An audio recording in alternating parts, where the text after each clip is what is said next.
Welcome to the Simple Minds podcast, where we look to empower and encourage real conversation amongst men everywhere by unpacking topics on self-help, philosophy, and business.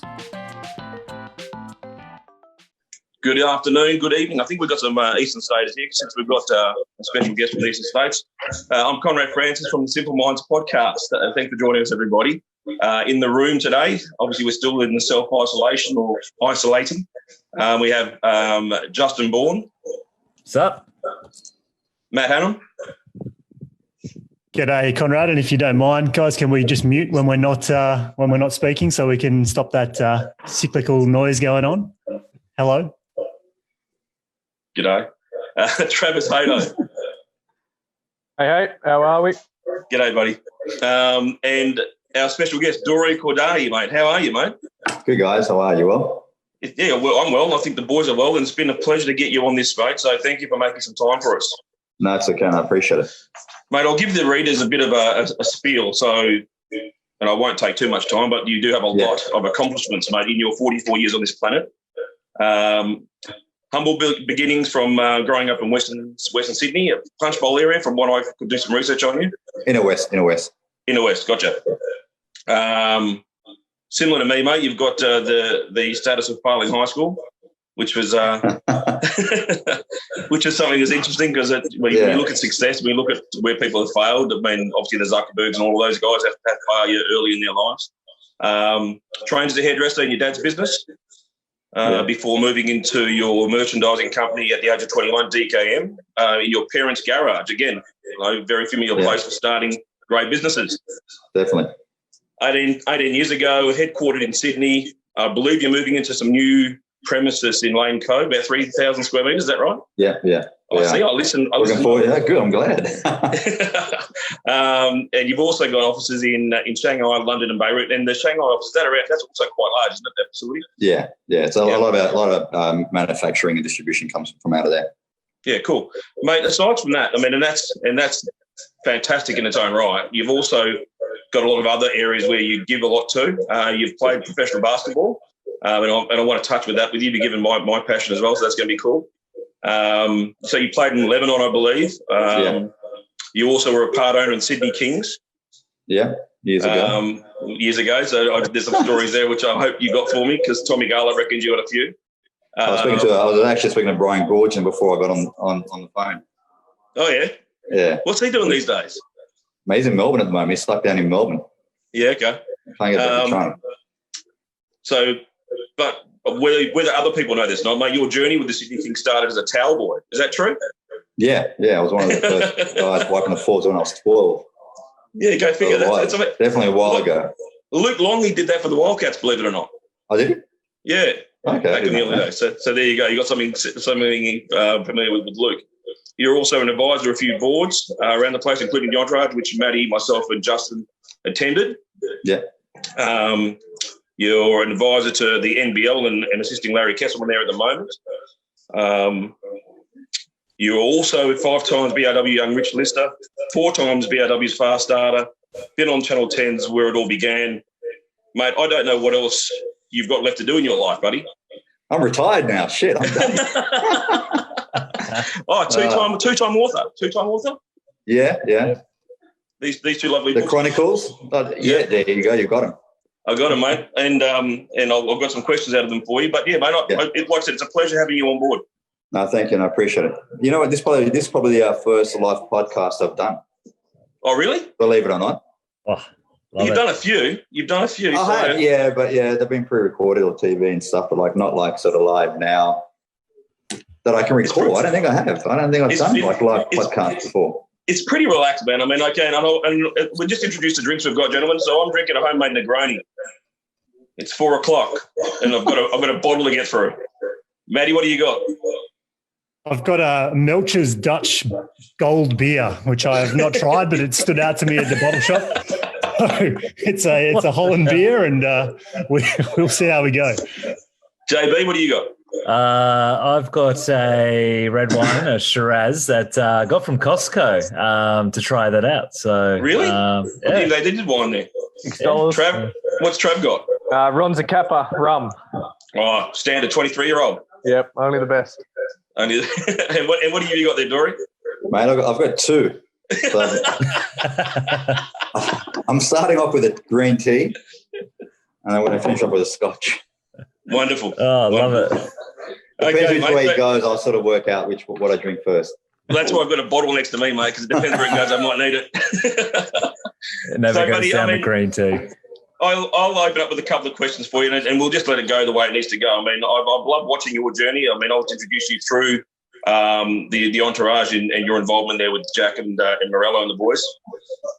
So that's a few years ago now. So I think around 2014, 2015, I started getting wind of what you're up to, and I've been a big fan of what you've done and what I've been able to witness from where I witness it, mate.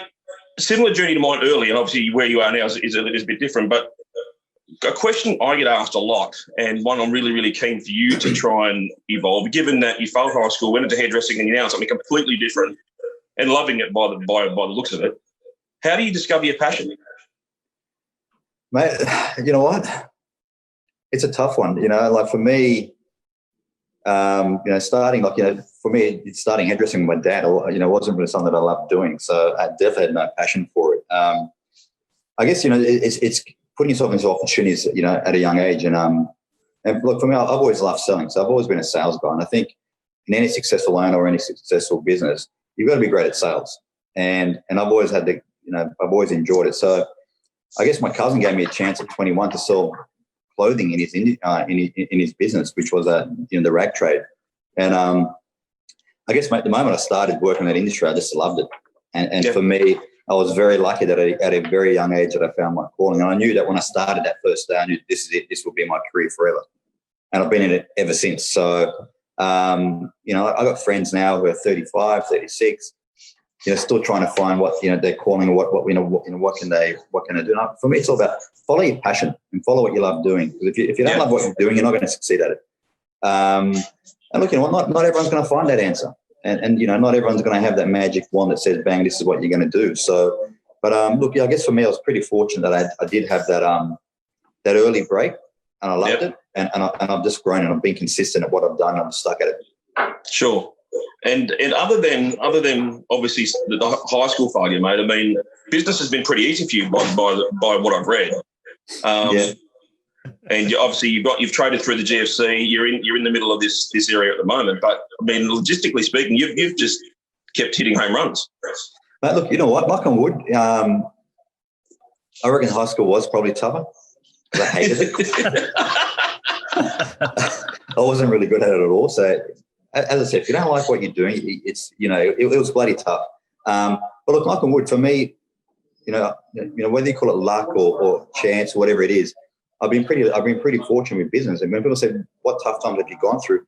I don't really have many tough times because I've always prepared myself right. And that comes down to the preparation. And in business, when I spent the 3 years working with my family business, my cousins, I really used that as my platform to understand the industry.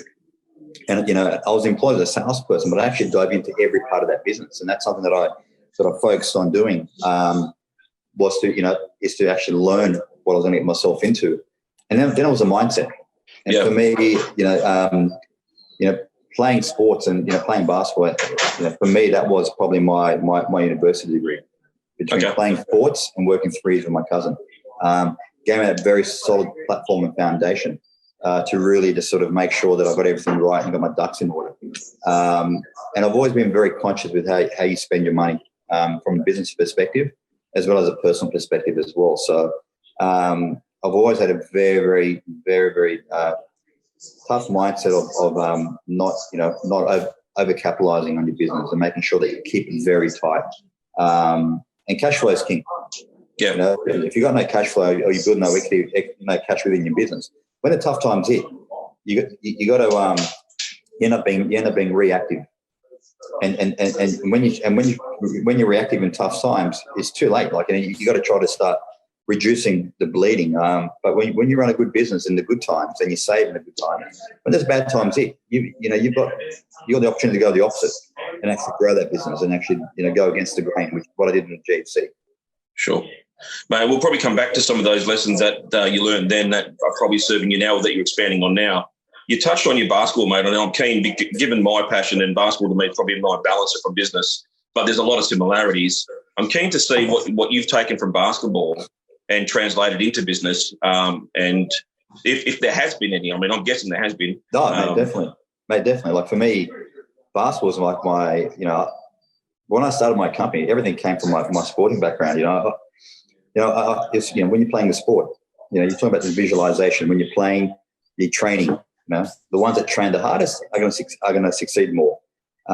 Pre-game, what's your mindset before a game? Visualizing your move, analyzing your competitors, the commitment, the teamwork, all these things that you run in your business day to day. And when I started my company, to build my team, I don't want 5 all-stars. Yeah. And Jordan was one of my oldest grown up. And you look at the Bulls, when in their heyday, Jordan was phenomenal for many years until they built the right team around him.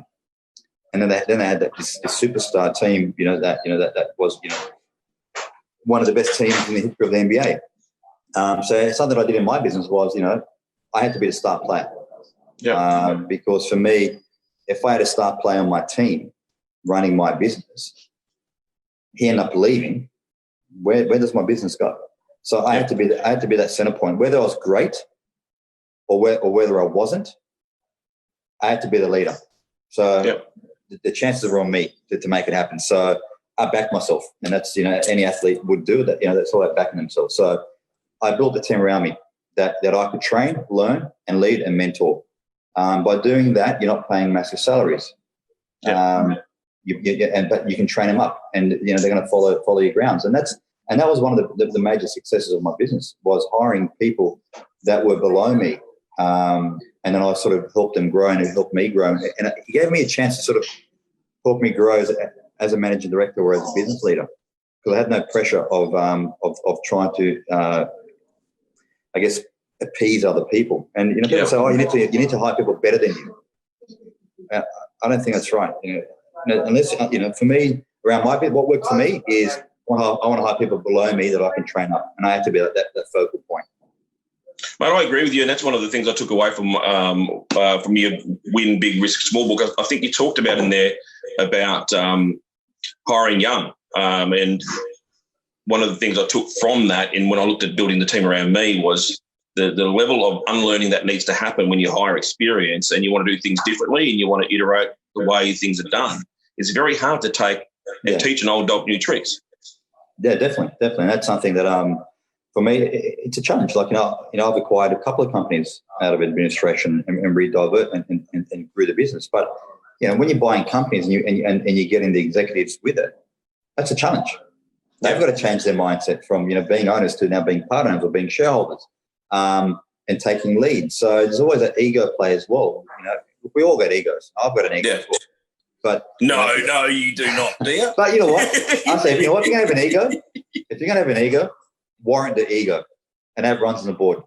If you don't, then just shut up and follow lead. And that's something I've always been very confident within myself and what I believe in. And look, even when I was young, I had the confidence. I didn't have the runs on the board, but I believed in my strategy and my theories. So people can say, "Oh, it doesn't work." Well, you know what? For me, it has worked. So when I talk, I'm talking from my experience and what's worked for me. And you know what? I haven't done too bad with decisions that I've made in my career and in my life. So, and that's sort of, everyone's got their own channels and their own paths of how they look at things and how they see business. This is what's worked for me. So you can't be wrong. Hey, Dorry, and that's fair enough. I mean, you're clearly successful, mate, and it's people that bother to do the work and understand the background of what you've done. It's not been easy, but you've achieved success by anyone's imagination. What's driving you right now? Mate, the fear of failure more than anything else. Like honestly, like in my eyes, I've done good, but I don't think I've done enough. Like I'm like, what's next? Like for me, it's all about driving yourself to that next challenge. When things get stale or they get flat, I get nervous. So I try to chuck more things into the woodworks and try to sort of. I like putting myself under pressure. I don't know if it's a good thing or not. Oh my God! I've got so many grey hairs. I think is that just a bad habit of entrepreneurs? Probably. And just on that thread, I'd just like to jump in and ask on that same thread, like, when you started DKM Blue, like, did you always have that kind of end in mind that this is what you'd be doing, acquiring companies, growing pretty big and like building it to that level, or was that always there? You know what? Look, no, not really. For me, it was just about taking small steps, and where those small steps lead me, my path will sort of make its way. For me, when I started, I wanted that nice house. I wanted, that boat and whatever it is, a nice watch or whatever, nice clothes. Like, it's all about, it wasn't materialistic things, but it was things that I wasn't grown up on wealth. I was grown up in a middle-class family. I had to work for everything that I had. So my parents didn't give me anything. I started my business from nothing. So for me, it was about, these little small things that I bought were accomplishments and milestones of my achievements. But I would say probably 12 years into my business is probably when I started looking at, acquiring, growing, because I felt I had the confidence and the understanding of business by then that I could take those steps. I wasn't going to take those steps not knowing. So when I had that gut feeling of knowing when the next step was to make this big sort of move, whether it's an acquisition or taking a punt and buying into the Kings when I was 32 and knowing that I'm going to lose money doing it.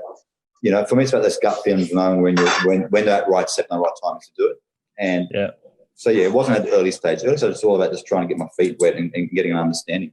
Yeah, wow. Mate, how were those days of the Kings? I mean, 10 owners back then? Was that right? You were one of 10? No, I was one of 2.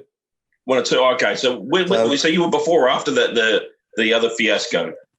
Mate, we had the biggest fiasco, mate. Like, we had here we go. It was funny because I was speaking to Brian Gorgon, who was our coach during that period, and me and Brian have probably become very, very, like, we're best friends. Like, me and him, we've become very, very close friends through that one season that we had together. We had the issue with the other owner was Tim Johnson, who was a firepower guy from Perth. Oh yeah, that's right.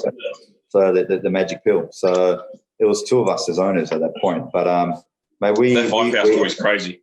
Yeah. So, mate, I experienced it. So we went to the grand final against Melbourne. We lost game 5. We had the best record in the history of the NBL. I think it was 27 wins and 3 losses.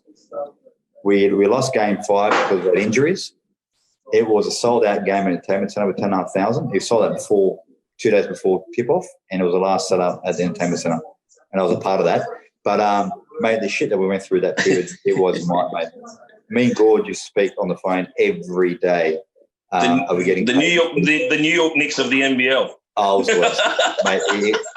It was crazy. So what product we had on the court and winning the winningest record in the history to what was going off behind the court, off the scenes in the office, you would not believe the shit that we had to go through, and we had that record. Like it was, and that's a testament to Brian and how we coached that team and pushing the team together and just sort of focusing on, just park it to the side. We're here to play and win games. And, I was hoping that we won a ring because it would have been good to have a ring after 1 year of owning a team. But we fell one game too short. But no, it was definitely an enjoyable experience. Mate, it's probably stupid, but I did do some homework on you, and you're not one of those types of entrepreneurs, guru leaders that have a daily routine, from what I can understand, or has that changed? No. But I don't sleep. It's like I'm not waking up doing yoga at 5 a.m. and going for a beach, paddle boards down the harbour. Look, for me, I don't have a routine. I'm up. My brain starts sticking around 3:34, and I try to get back to bed. I'm back up at 4. I'm checking emails. I'm browsing the internet, trying to get myself back to sleep. But look, yeah. For me, on the weekends, I try not to work. I'm always working, but I really like to shut down on the weekend and sort of have some downtime. Yep. But look, I don't do yoga. I don't do those Zen moments. I don't do any of that sort of. What about holidays, mate? What does a holiday look like for you? Honestly, just being out on Sydney Harbour. For me, being in Sydney I love it. But look, I was meant to go to Europe this year, but unfortunately, something popped up that we couldn't travel anymore for a while. So, but look, for me, just being at the beach, I love being by the water. So me being by the water for a day or two, is my holiday. Cool. Gentlemen, we'll go around the room. Got any questions for Dorry? I mean, I'll come back with a couple towards the end, but let's open the floor. Yeah, I'll jump in. And seeing as though we're still talking about early days a little bit, I mean, you talk about Dorry small steps, but also from what I know about your story is you took quite a leap in making some significant inroads into China early on, which wasn't really the way it was done. So it also seems as though you've taken some pretty bold steps, and it sounds like those relationships have really pulled you through for almost a couple of decades with DK and Blue. Do you want to share maybe some of those troubles or what that was like trying to forge relationships where there wasn't really a path beaten before you? Yeah, look, mate, China was mate, like what is China is very it's a very surreal country. And for me, it was all luck. Like I've written it in my book, so I've hidden nothing in my book in terms of how I started. Like the landscape in China now to 20 years ago was completely different. I went there when I was 20, probably 25, and I went there to meet an agent. And in my industry, 20 years ago, China was a very closed market. Everyone went to Hong Kong and actually exported by agents in Hong Kong, and the agents sort of dealt with the factories because you never went to the factories or had any connection with China directly. I went straight to Hong Kong and I met an agent, and I said, and I had one of my local suppliers come with me to as a translator. I still don't speak Chinese or Mandarin or Cantonese, so I'm pretty slack in that area. And I met a young kid through the agent, and started just talking to him. And I came back to Sydney. We started talking on email. I said, mate, so what are you doing? Because I'm 24 and I was 25, 26. He was 24 at the time. And I go, why don't you leave and you come work for me? And he goes, what do you mean? I go, well, just leave your business, leave the agent. I'll give you orders. You go find me the factory, and then I'll give you a percentage. I just literally started my business probably 2 months before I flew to China. And he's like 2 months into his bit, 2 to 3 months. So he was very new in the industry as well. And he goes, all right, well, let's do it. And that's how it was. And 16 years later, we're still business partners on a handshake, which is very rare and very very unusual to happen. So, but yeah, look, we started 20 years ago with literally no suppliers and no connections other than saying, here's a product, go find me a factory. Now we deal with over 200 factories directly. We've got logistics internal into one hub in Shanghai. We've got 20 years worth of relations, through various factories across very different boards. So, whether you call it luck or being in the right place at the right time or having, the balls to sort of go there into uncharted territories and buck the trend. I was very fortunate, sort of, and that's where I look at having no education or not having a degree or having those sort of blinkered sort of, this is what you're meant to do. You just don't have that fear. It's like, what? Well, I don't know any better. Like, what am I going to lose? So it's not having that sort of understanding of the mathematics behind things probably led me to not, to jumping those boundaries and taking those chances. Yeah, it's really cool, and I can see that where they're smaller risks in that sense, right? Because you've just booked a couple of flights and gone and done something that maybe a competitor of yours would have just purchased some stock and made a mistake and lost potentially more money, but you put yourself out there and invested a different way. And I guess what looked obvious to you is to go to the source. No, definitely. Look, and that's the most important thing is like because I knew locally that you had people. We'll import through wholesalers, for agents, then resell it, and then we buy it. And by the time you sell it to your client, there's three hands involved. Going direct to the source, yes, you increase your margins, but your clients will buy better because you're cutting out multiple hands. So your client can buy better, and then you can actually make a little bit more margin. But then you give unique products which aren't available locally because you've got pretty much the whole country to buy from.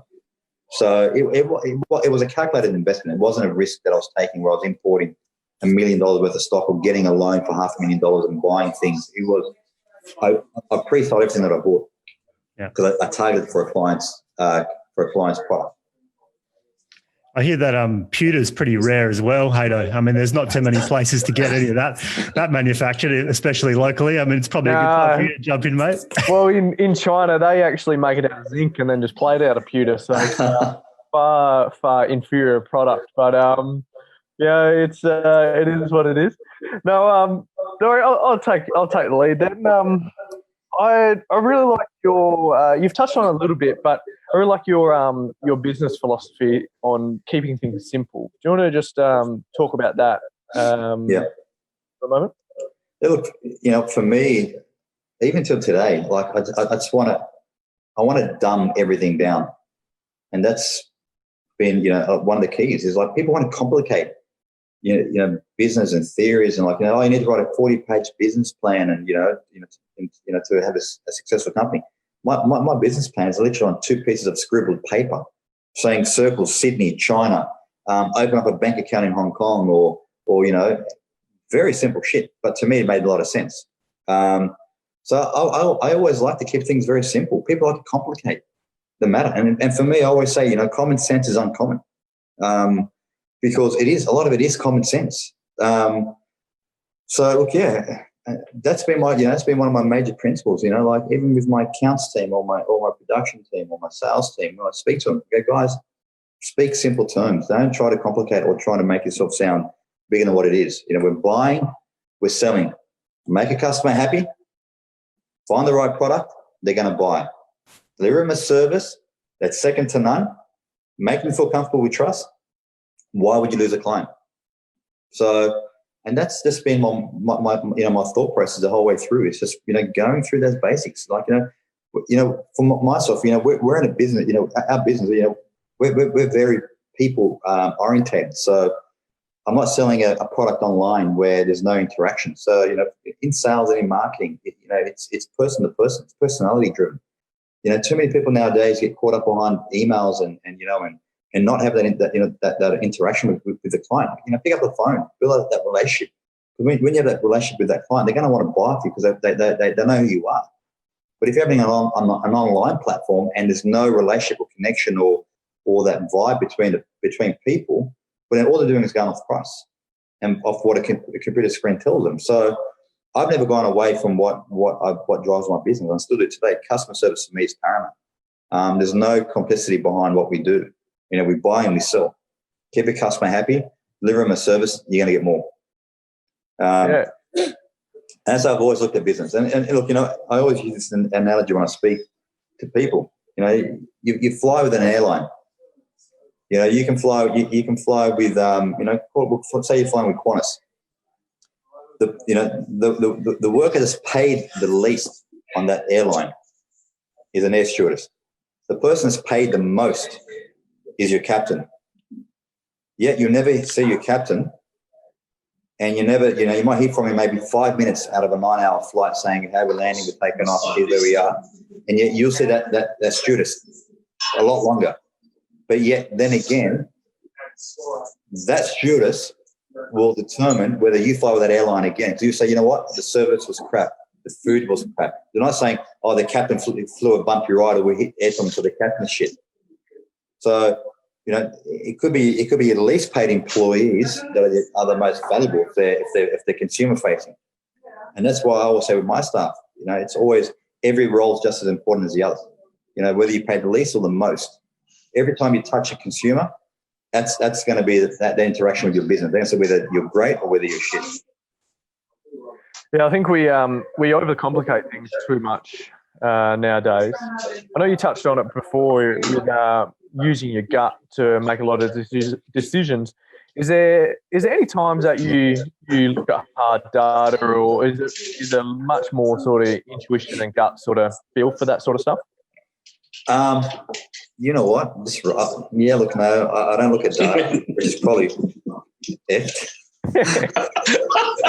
That's what works for you, I'm not analytical. Like, what?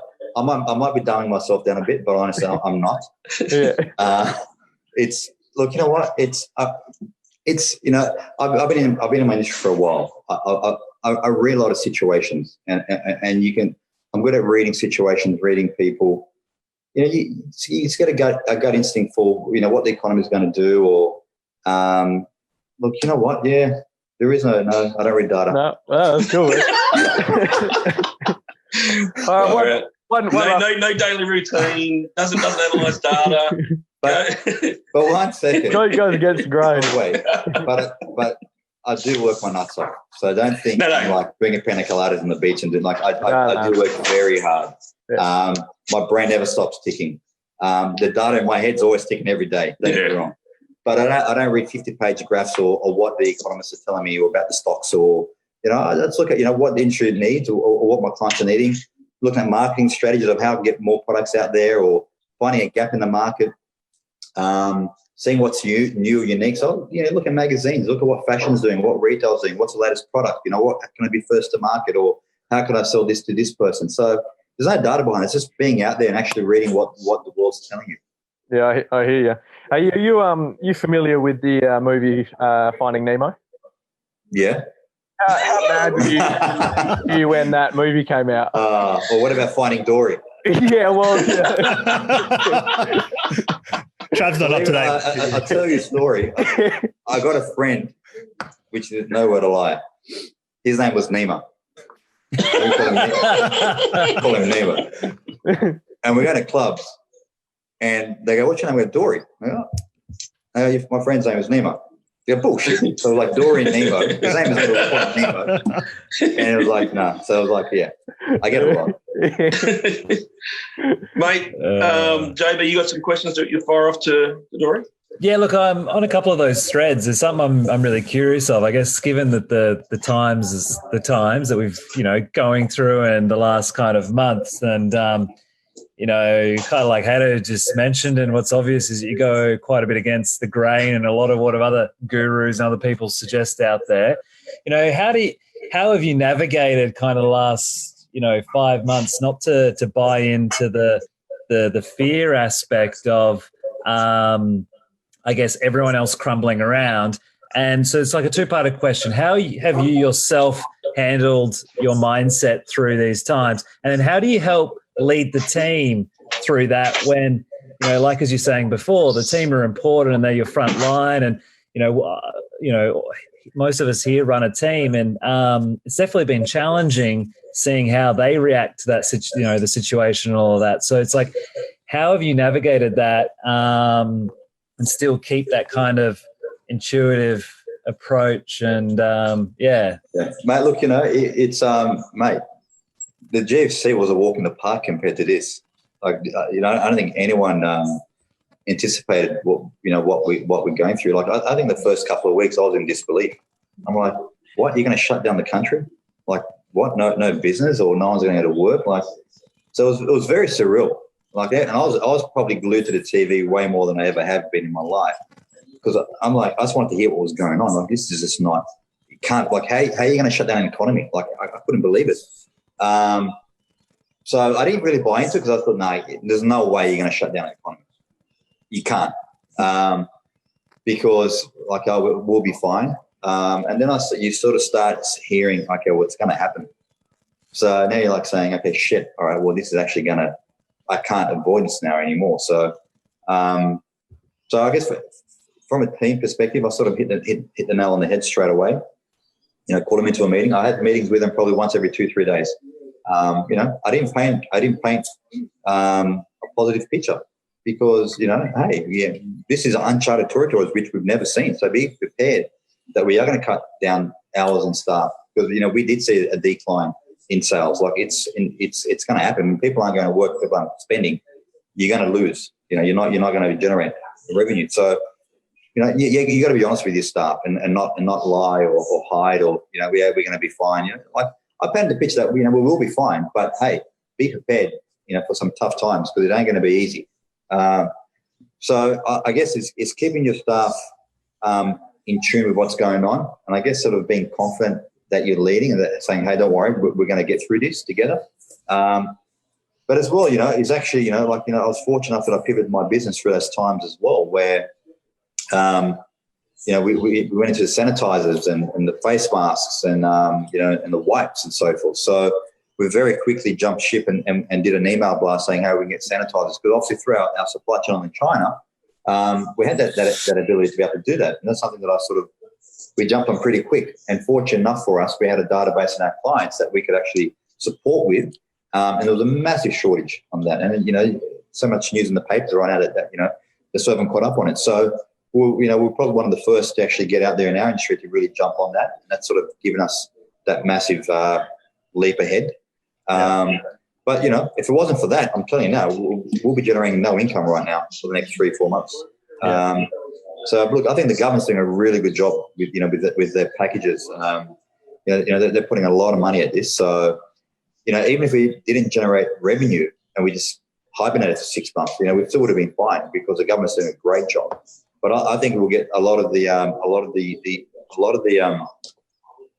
companies. I reckon will get the pinch once we jump out of this. Once these stimulus packages stop running and everyone's sort of back, hey, we can start operating now. The banks start calling in, the landlords start calling in. Sales don't jump up straight away.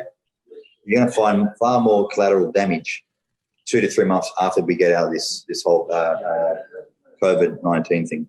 Yeah. JB, just before I get there, just because to tack on this quote, Dorry. I mean, I was reading your article that was on Koshi's Business Builders. You got there, when your business is on the line, there is no room for indecisiveness, hesitation, and business as usual. I mean, so that's a pretty profound statement at the moment, coming from obviously someone that wants to succeed through this. Yeah, look, you can't. Look, geez, you can't procrastinate. In the best of times, you can't procrastinate.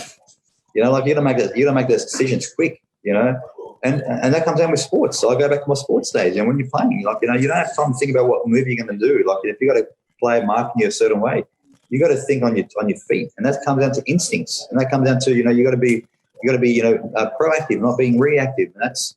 Yeah, so like I've always said, don't procrastinate in the best of times, especially now when you've got scenarios. Don't say, shit, do I need to cut my staff down to 3 days, or do I need to sort of let some staff go now? Or no, I'll be fine. Let me hold on to all my stuff, and then your hole gets deeper and deeper and deeper. And I've said it in my article that I've written that you are going to have to let staff go. You are going to have to make some bold decisions, to save a company. And that unfortunately, you have to do things at times in business that might not necessarily be, it might not be the great thing for many staff, but it is what it is. We're in times where companies staying afloat is probably the more important thing for many companies right now. Yeah, it's not personal, and I mean, I think that's something that some people have kind of come to terms with, right? The old saying, "Cut your arm off and save the rest of your body." And I think right now, and I think you and I discussed this the other night. The people, there's two tries. I mean, I guess the government's doing what the government can do, but are people using what the government's giving them as a band-aid? That's the question. Look, I reckon there'll be a lot of companies on band-aids right now, because I reckon prior to this happening, there were a lot of companies that weren't running really, profitable. Well, that's like one of the biggest things in looking into your story is, and I just come back to, like we were just saying before, is just reinforces the power of those core principles that you've seemed to have applied. They work in the good times, and they'll equally work in the bad times because of all the preparation that's been done, and that the idea of focusing on the profit and not the top line vanity. And I had to learn my lesson the hard way in business as well as a young business owner about the importance of profit. And so, as some of these lads will know. And I'm grateful that, we did that. And I think it just reinforces the principles that you were saying. And it's obvious that preparation and just keeping that kind of small step approach is also very powerful in these times, because I guess it leads into, how do you navigate something that's is pretty uncertain in the coming, who knows? Definitely. Look, definitely. And that's something, look, in the good times, I've always run a very tight ship. For me, it's always been about the bottom line profit, because without profit, you can't grow your business. I've seen a lot of friends that have been valued, a shitload higher than me based on value of companies. And I've seen them go broke. I've seen their companies go broke. And I've seen a lot of companies go broke that are worth $1 billion, a couple $100 million go broke. So people are caught up with how many staff do you have? What's your revenue? Oh, shit, you got 100 staff. You turn over 80 mil. Like, that's great. I'm like, what property are you making? You look at companies that can turn over 100 million and make a $2 million EBITDA. that to me is not a business. That's a high risk business. That's, one or two small things that could happen, that can come crumbling down. So for me, from day one, I've always looked at, you know what, if I don't have profits and I don't build my personal fortune, then I don't have nothing to show for it if anything fails. So so I've always focused on a tight ship, small staff, and just build your cash flow. And, when the GFC hit, for us, we went against the grain. We went out and hired more staff. We went out and grew the business because I had the equity that I could do that. Where everyone was retracting and reducing because in the good times, people love to spend money. Your dinners, your lunches, your corporate events, and they just didn't care. But when the tough times hit, they got to retract and start cutting back down costs, where we went the opposite. And that's something. But he doesn't look at numbers. No, I don't. But see, for me, that's common sense. Yeah. Yeah. Okay. Can I just tack on there if it's all right, JB? Yeah, that's great. Dorry, so in this, look, coming from a former administrator, liquidator, having spent some time at Kordahi and running. I've spoken to you guys a few times. Yeah, well, I haven't been there for a while, but I'm curious to know whether you have an acquisition strategy at this point going forward, whether you're going to be quite strong on that, and whether or not you are more inclined to just hope some competitors fall over and maybe catch some lists and bits and pieces. Look to take on talent and build up sort of a more, go for a bigger acquisition of more of a with talent as well. I'm definitely fishing at the moment. But look, right now, as I said, like there's definitely a Band-Aid on the economy, and I think while the government's paying your staff to stay afloat, people can just write it out. It's when that drops is when you're going to start seeing those opportunities. I only started looking at acquisitions I only started acquiring companies probably around 7 years ago. Because I thought, okay, well, the way to diversify is either you hire staff or you buy companies that actually gone into administration. So the two companies that I bought, I've now sold out of them. So I've set up a lot of baggage, administrative baggage from that perspective. And now I'm waiting for that next wave.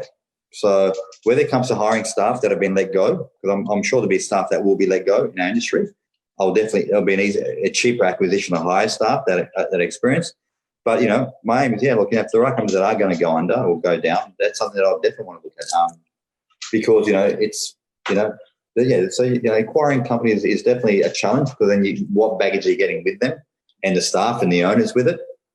And our industry, because it's so heavily driven around the people, if the people don't come with the business and you just got the clients, if you don't win those clients over, then you're going to lose those clients. So there's a risk value on that as well. Hey, Dorry, a couple of things. One of them is, I was fortunate enough to have to caught up with Russell and Kogan a couple of years ago. And he's an interesting character. Great story.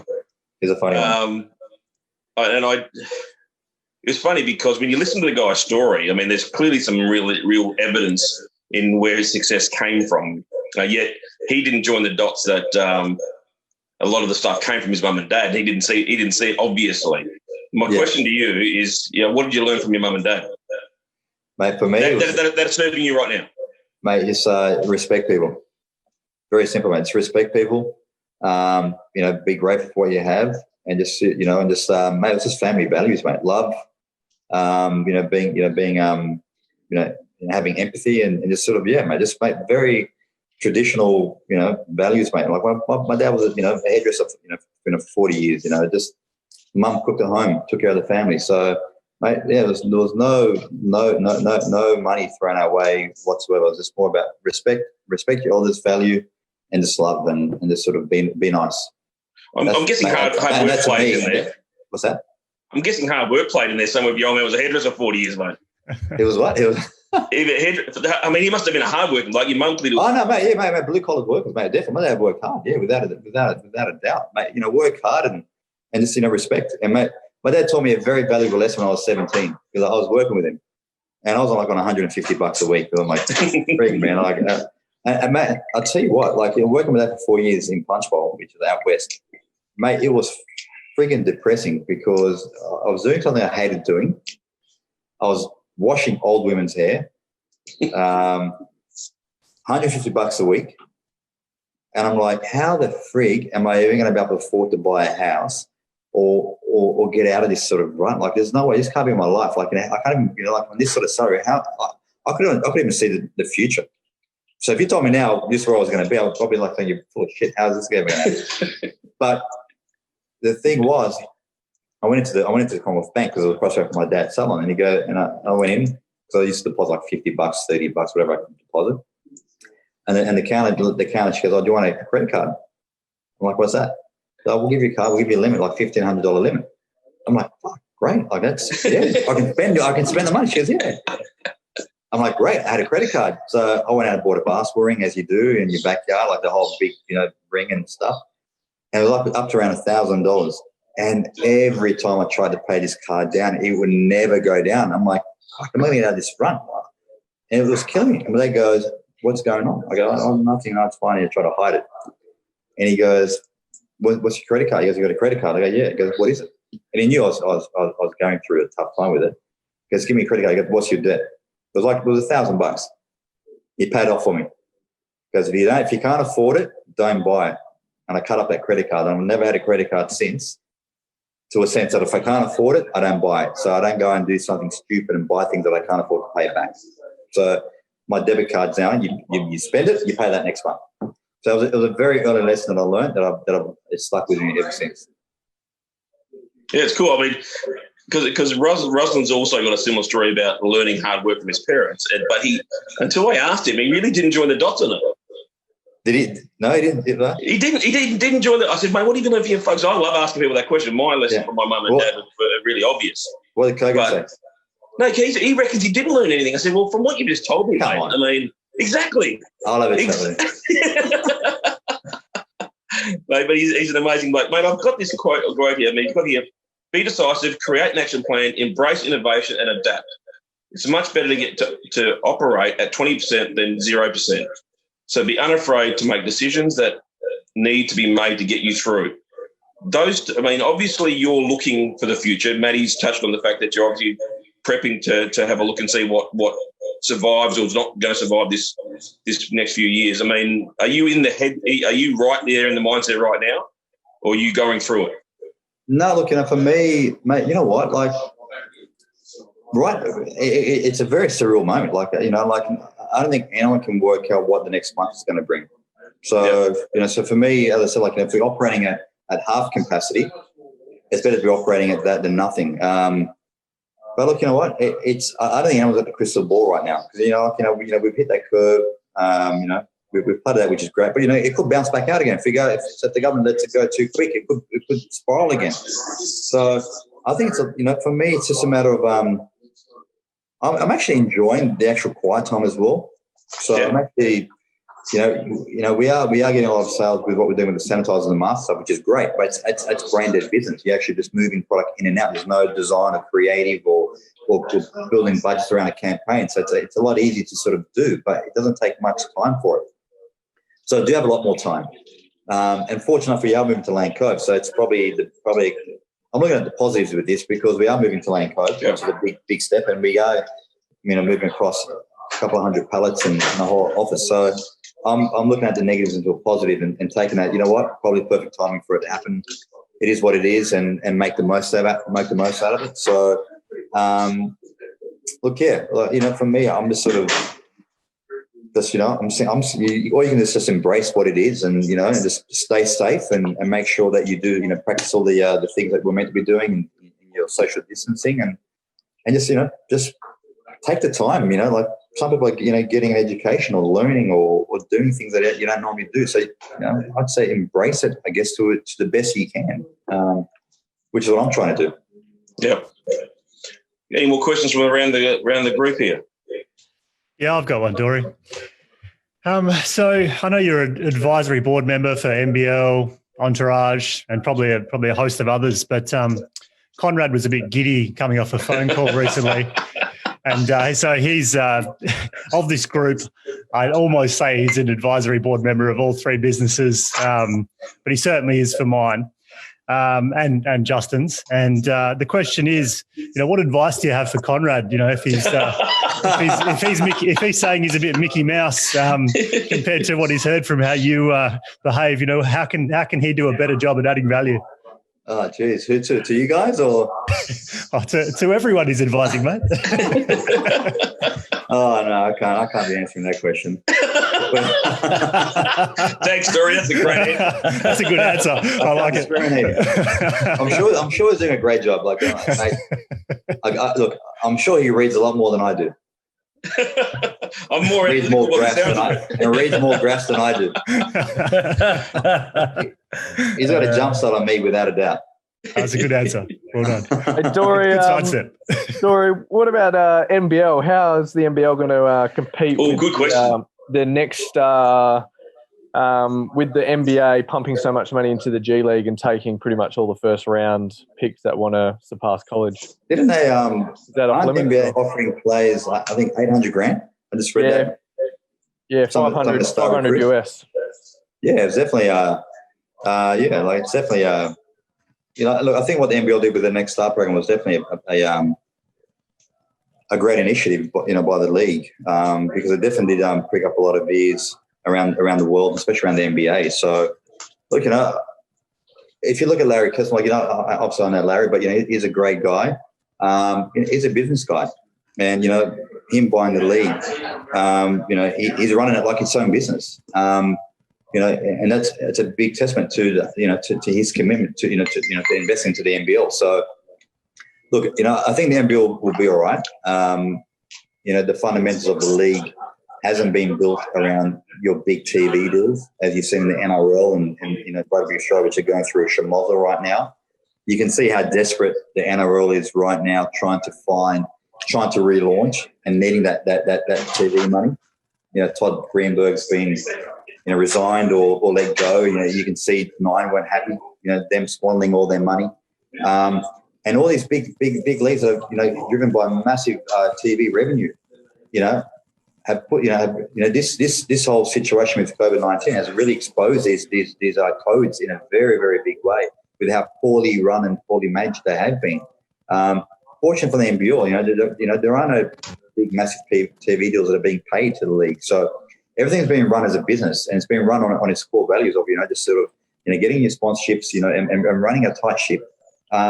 So, and that's a testament to the league and to Larry and to Jeremy and the guys at the NBL that this is a business that we've got to run. It's our money, and that's something that if you're running a tight business with your own money, you're going to take care of it, and you're going to make rational decisions. And that's something that the league has done over the last 5 years, which is why we're in this position that it's got the highest attendance across the league, highest rating across the league. So it's last year was the best year ever in the history of the NBL with TV ratings, attendance, crowd, sponsors, everything. So, and that comes down to building your foundations and building those small steps season by season, year by year, and compounding what you're doing. And when you start showing that trust in what you're doing and what you're building, sponsors are going to want to invest into it because they see a return on investment. And that's what the league was lacking many, many years ago, is that there was no leadership or no strategy behind what they were doing in terms of taking care of, the sponsors and building that brand. And that's why the NBL went from the 90s to, to the 15 years, it just went down into a slump. So I think they invested in the brand very heavily, invested in the operation and run some boards. And with that, you can go back to your sponsor and say, hey, I think we're worth this now, and this is why we're worth it. But you got to justify it. So I think the league, will be okay after this COVID thing, after the whole virus kicks over. It was a very good politician's response. Thank you. Far from a politician, but I take it as a compliment because I'm normally not pretty good at that. Well, mate, it's we've probably gone for a good hour now. I mean, I really am appreciative. I mean, we are all very appreciative of your time. Any last questions before we wrap up, gentlemen? Depends on how much Dorry wants to keep going. Because even off that, I'd love to, kind of delve into a bit of the patience piece, which we actually haven't talked on, which I know is a kind of a big fundamental of yours, Dorry. Yeah. and even what you in your according to Hato's politician's response, the common thread again is this element of patience. And so, if you're willing to entertain, my question is like, how have you maintained patience over the 20 years in business and to avoid the, which is, I guess, a little bit of, let's call it the entrepreneur's plague of like looking for that shiny thing and then like going off the path a little bit and being like, oh, actually I should be doing that, and just kind of staying on the small steps that you talk about. You talk about climbing the mountain rather than landing on the mountain. Yeah, landing on the mountain. And like, I've been heavily exposed to people and even felt guilt. I've been guilty of sometimes probably wanting to land on the mountain at very micro blips. Many people do micro blips, but there's an element of clearly that's going back to the lesson I think that your old man gave you as well. But like, how have you maintained that patience, and how do you? Look, I tell you what. When I was younger, I had no patience, which is probably why I put myself into debt at a young age. In terms of spending, because I want it now. Yeah. I didn't care what it was. I want it now. I must have it. And that's what led me into stupid decisions. That's my irrational decisions. But when I started, you talk about mindset. So for me, the mindset was that I always chase a dollar, like every entrepreneur does nowadays, which I assume they do. It's like, I want to make that money now. Like I want to get there. I want to make it now. The patience went there. And the more I kept on chasing the dollar, I never got it.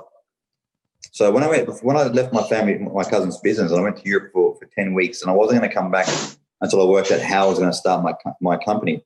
It took me 6 months to work out how I was going to start my company. And that day I flew back.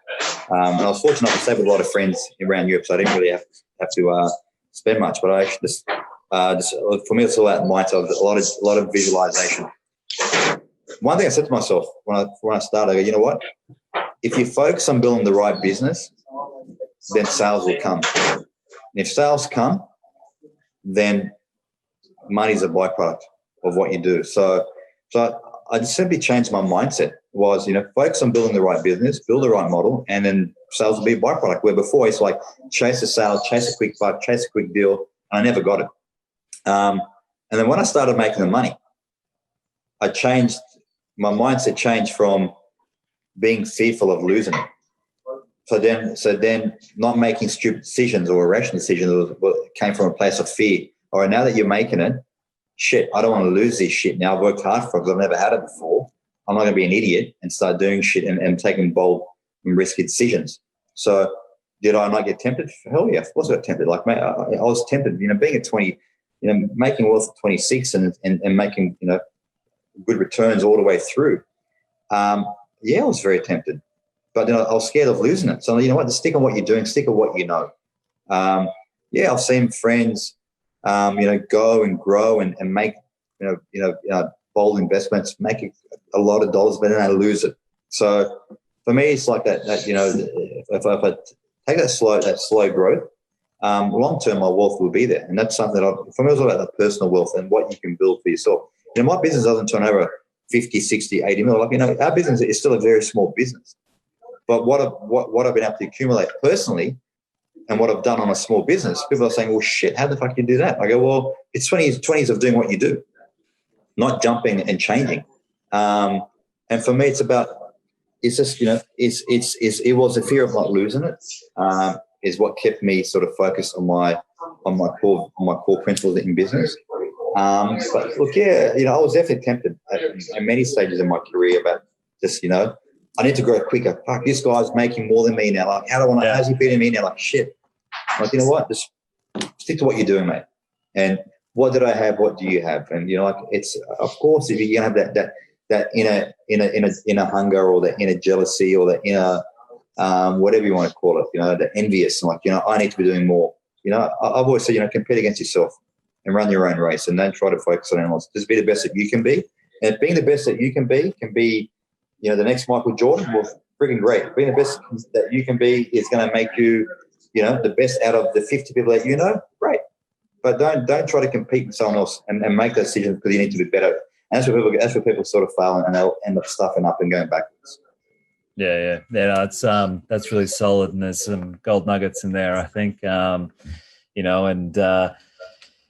It's easy to compare ourselves to others, and it sounds like it comes back to that source of, again, a kind of that athlete mentality of kind of just bettering yourself and only comparing to yourself versus others each day or each month or each year. I mean, is it fair to say as well, like the proximity of who you've been surrounded by throughout that time has contributed to help you stay definitely.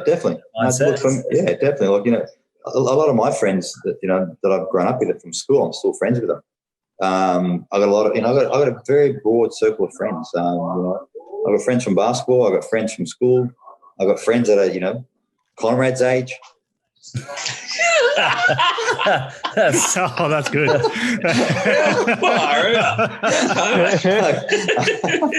Love it. I've got friends that are, in the 60s. Do you have any mentors, mate? Do you have any mentors? Is that a thing you look for, or mate? You know what? I don't have a mentor. When I was growing up, and I was a BDM at my cousin's office. Mate, my clients were my mentors. One of my clients was a state manager. He was on $100,000 a year, and I was on 40 grand. I'm like, shit, fuck. How do I get $100,000 a year? Like, he was my mentor. Yeah. I'm like, learn from him. Then learn from other friends. So I had no real mentors where, hey, can you mentor me? I was a sponge. I learned off everybody. And that's how, for me, I'll pick people. I ask them a lot of questions. I'll put in my head and I'll work out with my own way of what I think is the right answer. But in honesty, I've never really asked people for, mate, what should I do in this situation? I got an issue. How can you help me? Give me recommendations. I've always done it myself. Whether it's being stubborn or not, I've always just focused on just doing it my way. But I've always asked a lot of people, and I love asking questions. Like, people that you meet, along the way that are worth a lot more than you or that are older than you. I just pick brands off everybody because everyone can add some value to your thought process. Mate, I appreciate your time, gentlemen. Mate, I could never repay you for your time, mate. I enjoy every conversation we've had. I know I'll love to catch up with you when flight paths do open back up in Sydney, and we can have a chin wag over a nice wine somewhere. But mate, thank you for your time. No, thanks, guys. I appreciate it. Enjoy your weekend. I know you'll probably be on the couch somewhere listening to some music or taking your time out, which is well deserved. No, thanks, man. I appreciate it. And just for everybody that is watching, and just for the rest of the video, these two books, Win Big, Risk Small, and The Power to Act. Two of the simplest books you'll read that give you the most content to be successful. 100%, mate. I love them. Thanks, man. I appreciate it, man. Thanks, guys. Cheers, buddy. Thanks, Dorry. Thanks, Dorry. See ya. Thanks, guys. Thanks for listening to the Simple Minds podcast. If you like our show and want to know more, then check out our website at simplemindspodcast.com. If you like, you can even leave us a review on Apple Podcasts or share this episode with a friend. The Simple Minds podcast is also on Facebook, Insta, and for those that like to keep things formal, LinkedIn. So follow us there if you want to keep up with the latest updates from the show. See you next week.